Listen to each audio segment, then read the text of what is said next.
ఓం శ్రీ పరమాత్మనే నమః. శ్రీ పురాణ పురుషోత్తమాయ నమః. శ్రీ శివమహాపురాణము 2వ సంహిత రుద్ర సంహిత. ఈ రుద్ర సంహితలోని ప్రథమ సృష్టిఖండములోని 8వ అధ్యాయం ఈరోజు మనం తెలుసుకుంటున్నాము. మొత్తము సృష్టిఖండంలోని 7వ భాగము ఈరోజు మనం తెలుసుకుంటాము.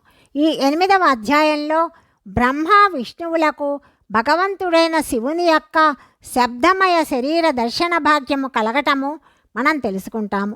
ఇంకా బ్రహ్మదేవుడు ఇలా చెప్తున్నాడు: మునిశ్రేష్ఠుడమైన నారద, ఈ విధముగా మేమిరువురము దేవతలము గర్వరహితులమై నిరంతరము ప్రమాణములు చేస్తూ ఉన్నాము.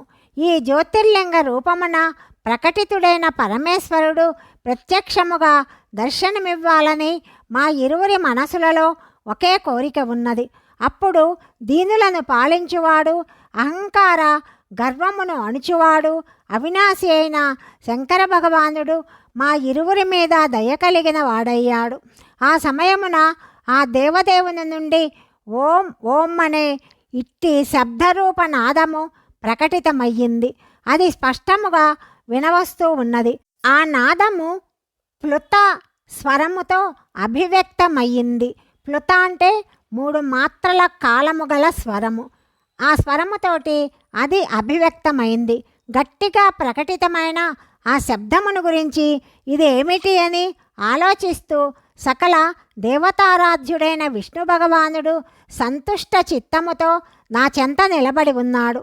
ఆయనకు వైరభావం అన్నదే లేదు. ఆయన లింగమునకు దక్షిణ భాగమునందు సనాతనమైన ఆదివర్ణమగు అకారమును దర్శించాడు. ఉత్తర భాగమునందు ఉకారమును, మధ్య భాగమునందు మకారమును దర్శించాడు. చివరకు ఓం అను నాదమును సాక్షాత్తుగా దర్శించి అనుభవించాడు. దక్షిణ భాగమున ప్రకటమైన ఆదివర్ణమైన అకారమును సూర్యమండలముతో సమానమైన తేజస్సుతో వెలుగొందు దానిని చూశాడు. ఉత్తర భాగమునందు దృష్టి సారించగా అక్కడ ఉకార వర్ణము అగ్నితో సమానముగా వెలుగుతూ ఉండటము చూశాడు. ఇలాగే అతడు మధ్య భాగమునందు మకారమును చంద్రమండల సమానము గల ఉజ్వల కాంతితో ప్రకాశిస్తూ ఉండటము దర్శించాడు. తరువాత దానివైపు దృష్టి సారించాడు. శుద్ధ స్ఫటికమణిలాగా కాంతివంతమైనది, తుర్యాతీతమైనది, అమలము, నిష్కలము, నిరుపద్రవము, నిర్ద్వంద్యము, అద్వితీయము, శూన్యము, బాహ్యాభ్యంతర భేదరహితము, బాహ్యాభ్యంతర భేదయుక్తము, జగత్తుకు లోపల బయట స్వయముగా స్థితమైనది, ఆది మధ్యాంతరహితము, ఆనందమునకు ఆది కారణము, సమస్తమునకు పరమాశ్రయము అయినది, సత్యము, ఆనందము, అమృత స్వరూపమైన పరబ్రహ్మమును సాక్షాత్కరింపచేసుకున్నాడు. ఈ అగ్నిస్తంభము ఇక్కడకు ఎక్కడ నుండి ప్రకటమైనది? మేమిద్దరము దీనిని పరీక్షించవలసి వచ్చింది. నేను ఈ అనుపమ ఆనల స్తంభము క్రింద వైపుకు వెళ్ళదను. ఈ విధముగా ఆలోచిస్తూ శ్రీహరి వేదమును శబ్దమును రెండింటి ఆవేశముతో కూడిన విశ్వాత్మయైన శివుని గూర్చి చింతించాడు. అప్పుడు అక్కడ ఒక ఋషి ప్రకటమయ్యాడు. ఆయన ఋషి సముదాయమునకు అగ్రేసరునిగా అంగీకరింపబడ్డాడు. ఈ శబ్దమయ శరీరము గల పరమలింగ రూపమును సాక్షాత్తు పరబ్రహ్మ స్వరూపుడైన మహాదేవుడే ఇక్కడ ప్రకటితుడయ్యాడని ఆ ఋషీంద్రుని వలన విష్ణు భగవానుడు తెలుసుకొన్నాడు. ఆయనయే మనస్సుతో కూడిన వాక్కు ఎక్కడి వరకు వెళ్ళి అతనిని పొందకుండా తిరిగి వస్తుందో అట్టి పరబ్రహ్మ పరమాత్మ అయిన శివుని వాచకమే ఏకాక్షరమనబడు ప్రణవము. ఇట్టి ప్రణవమునకు వాచ్యార్థ రూపమే పరమాత్ముడకు శివుడు అని తెలుసుకోవాలి. ఆయన పరమ కారణము, ఋతము, సత్యము, ఆనందము, అమృత స్వరూపము, పరాత్పర పరబ్రహ్మము, ఏకాక్షర వాచ్యము. ప్రణవము యొక్క ఏకాక్షరమైన ఆకారము చేత జగత్తునకు బీజభూతమైన అండజన్ముడు బ్రహ్మదేవుడును అను బోధ కలుగుతుంది. దాని 2వ అక్షరమైన ఉకారము చేత పరమ కారణ రూపుడైన శ్రీహరి అని తెలియనవుతుంది. మూడవ అక్షరమైన మకారము చేత భగవంతుడు నీలలోహితుడు శివుడని అవగతమవుతుంది.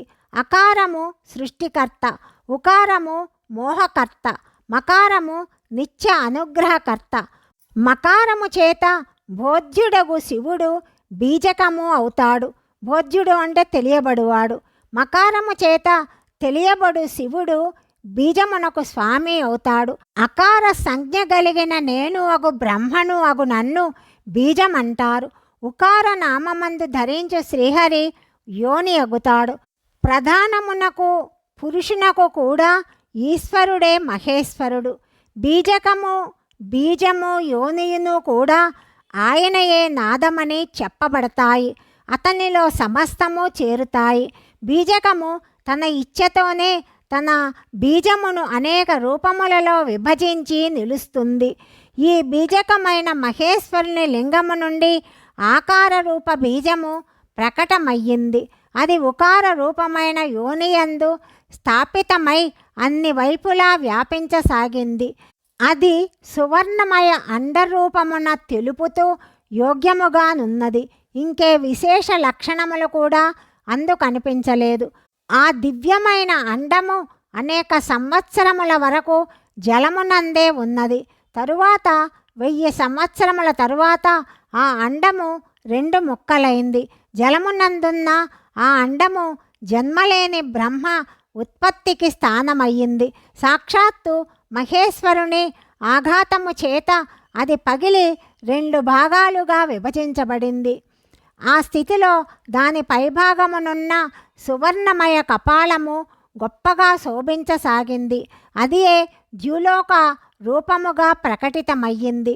దానికి క్రింది భాగముగానున్న కపాలము పంచలక్షణములతో కూడిన పృథివిగా మారింది. ఆ అండము నుండి చతుర్ముఖ బ్రహ్మ ఉత్పన్నుడయ్యాడు.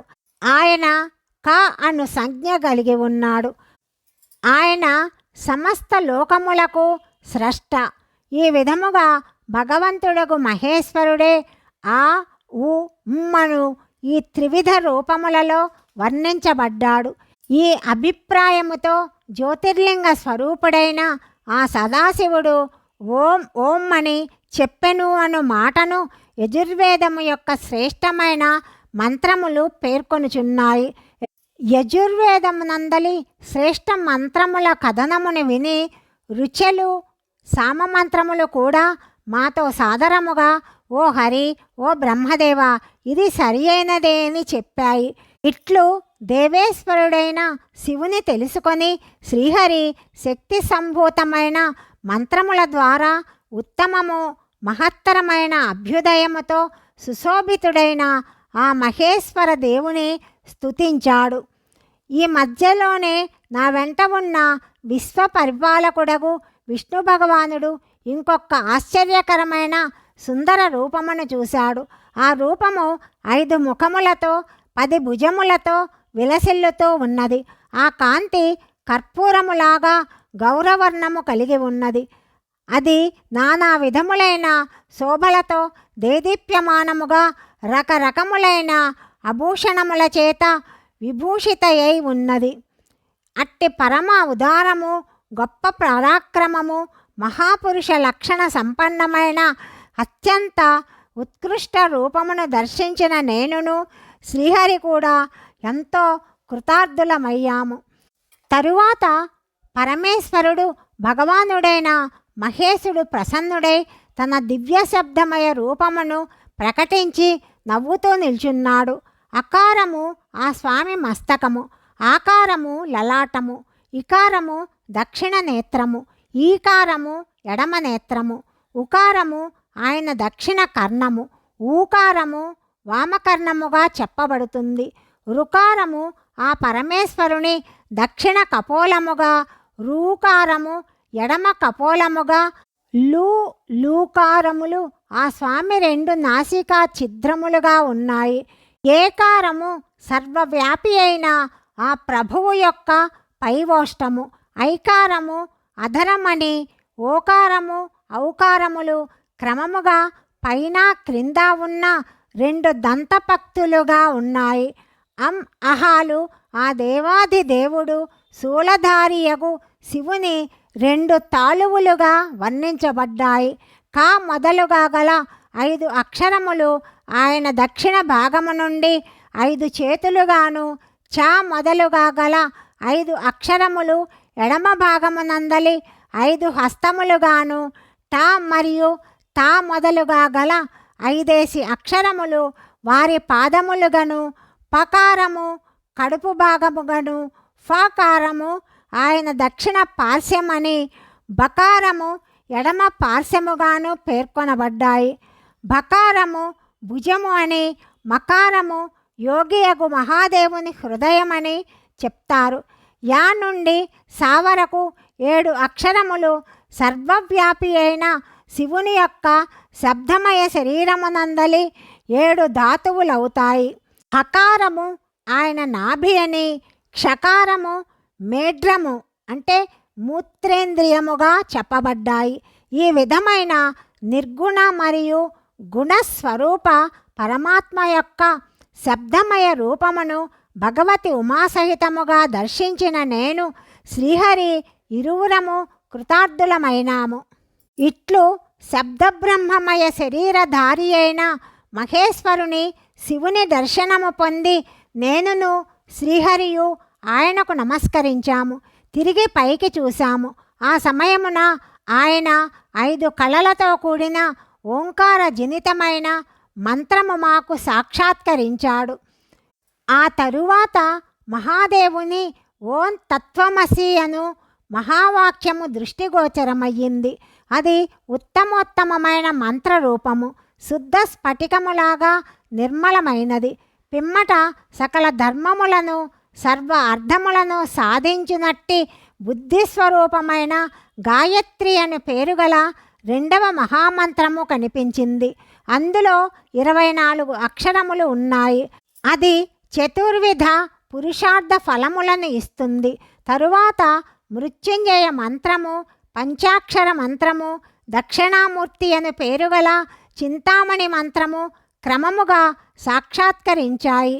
ఇట్లు 5 మంత్రములను పొంది భగవంతుడైన శ్రీహరి వాటిని జపించసాగాడు. రుక్కు, యజు, సామములు ఆ ప్రభువు రూపములు. అతడు ఈశులకు మకుటమణి అయిన ఈశానుడు, పురాతన పురుషుడు. ఆయన హృదయము అఘోరము అనగా సౌమ్యము. హృదయమునకు ప్రియమైన ఎంతో గోప్యమైన సదాశివుడు. వారి చరణములు ఎంతో మనోహరములు. ఆయన సర్వోత్కృష్టుడగు దైవము. గొప్ప సర్పరాజును ఆభరణముగా ధరించినవాడు. ఆయన అన్ని వైపులా పాదములు నేత్రములు కలవాడు. బ్రహ్మనైన నాకు అధిపతి అయినవాడు. కళ్యాణప్రదుడు, సృష్టి స్థితి సంహారములను చెయ్యువాడు. వరదదాయకుడైన సాంబశివుని నేనును విష్ణుదేవుడును ప్రియవచనములతో సంతుష్టాంతరంగులమై స్తుతించామని బ్రహ్మదేవుడు నారద మహర్షికి చెప్పాడని సౌనకాది మునులకు సూత మహర్షి చెప్పాడు. అధ్యాయము 8 సమాప్తము. 9వ అధ్యాయము గురించి తదుపరి భాగంలో తెలుసుకుందాం. సర్వం శ్రీ పరమేశ్వరార్పణమస్తు.